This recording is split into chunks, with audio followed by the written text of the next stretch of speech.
Pantheon Rise of the Fallen is a high fantasy MMORPG that's been in development for nearly a decade. My interest in the game was piqued by its focus on dungeons and group content, and I was eager to see if it could live up to its promise. Recently, the developers opened the doors for a testing session, gearing up for the game's early access launch in December. I managed to secure a key and spent about 3 hours exploring this world. This isn't my first time in Pantheon. I actually won access last year, and frankly, my initial experience left me disappointed. Despite my past reservations, I jumped in again to give it a fair shot, hoping to see some significant improvements.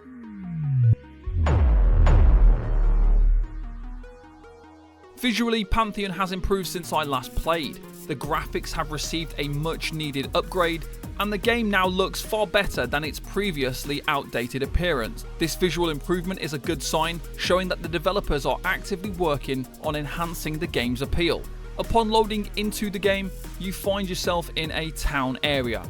After a bit of wandering about, I located an NPC who handed out some quests. Unfortunately, these were mostly fetch quests, and the game doesn't provide clear direction on where to find the required items.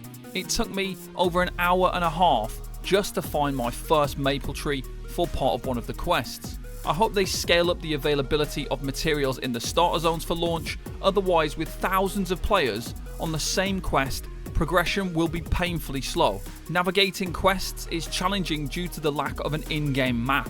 While there is a compass at the top of the screen, it doesn't offer much guidance. Initially, this was really frustrating, and I found myself jotting down notes on a piece of paper for what I needed for each quest. Over time, this system encouraged exploration, which I did begin to appreciate a bit more, although I am more accustomed to games providing clear guidance. One major roadblock in Pantheon is inventory space. Starting with a mere 10-slot inventory is frustrating, especially when you're tasked with gathering numerous items. All of your quests are to gather, fetch and pick up different stuff. Buying additional slots from quest NPCs is prohibitively expensive early on.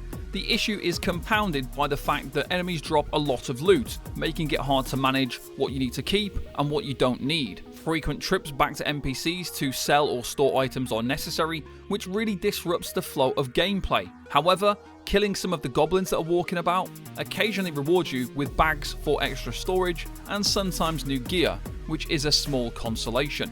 Combat in Pantheon starts off incredibly slow, since you don't have many skills initially. Additionally, some skills require a resource to use alongside their cooldown, which you need to build up first. This made early combat extremely dull and quite difficult, as I often had only one skill that I couldn't even use due to the resource required. Initially, combat was manageable, but suddenly I found myself dying repeatedly, unable to defeat any enemies.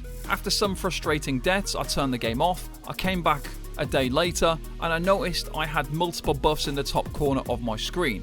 These buffs made a significant difference, allowing me to defeat enemies and level up, unlocking more skills. I discovered a portal to a new area with plenty of enemies and fewer players, which helped me to progress faster. Despite these improvements, I found some skills redundant and combat animations appear to be lacking.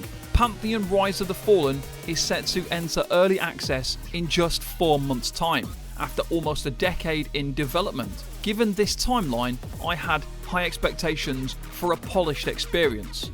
Unfortunately, Pantheon feels more like a rough sketch than a masterpiece. My second playthrough was more enjoyable and I made substantial progress, but the game still feels unfinished. The beginner experience needs significant improvement, as it currently feels tedious and unenjoyable, even for those expecting a retro-style MMO.